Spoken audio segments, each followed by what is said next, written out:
Ces êtres vivants se déplaçaient comme des éclairs, comme le feu de Dieu parcourant la terre, apportant le jugement aux orgueilleux, mais rassemblant à part les élus. Ainsi, ils avaient à travailler rapidement comme des éclairs à travers l'univers de Dieu. Notre part dans la nouvelle création implique une prompte obéissance à Dieu. Ils allaient où l'Esprit les poussait à aller. Ézéchiel 1,12.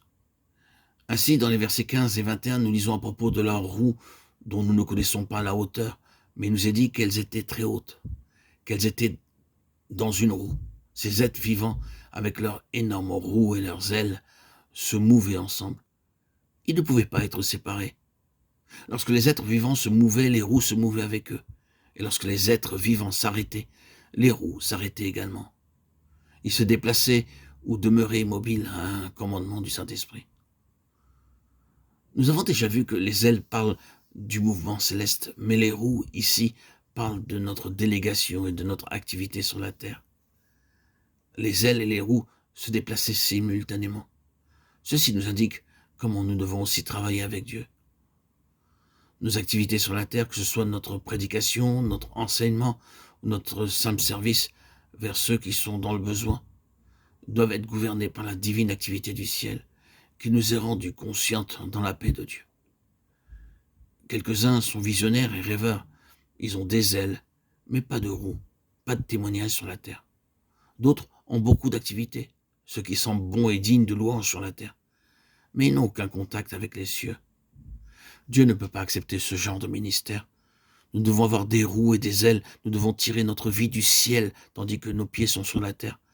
C'est un grand mystère, mais cela nous permet de goûter à la fois le ciel et la terre en même temps. Il y avait des yeux tout autour des roues, Ézéchiel 1,18. Les roues se déplaçaient avec l'aide des yeux. Les yeux pouvaient voir et interpréter ce qui se déroulait dans les cieux, et veiller à ce que les ailes et les roues se déplacent dans la même direction, et non pas des directions opposées.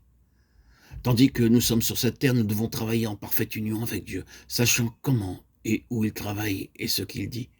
Dieu peut parler par des calamités extérieures, des famines, des tremblements de terre, des guerres ou des fléaux.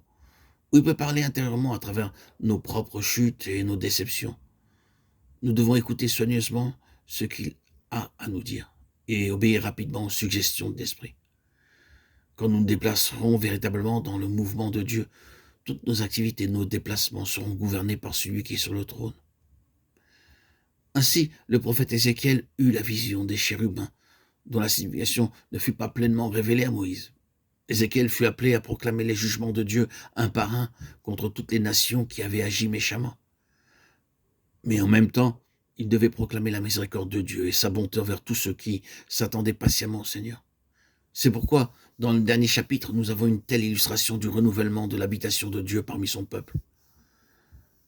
Le jugement final et l'amour parfait de Dieu sont révélés par les chérubins.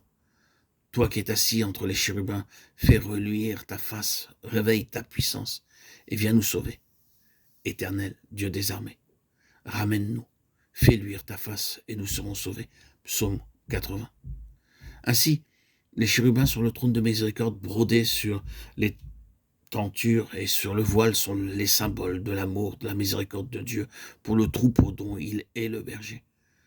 Comme ces jugements contre le diable sont arrêtés d'avance, nous, ses serviteurs, nous sommes identifiés avec lui dans son plan céleste parfait.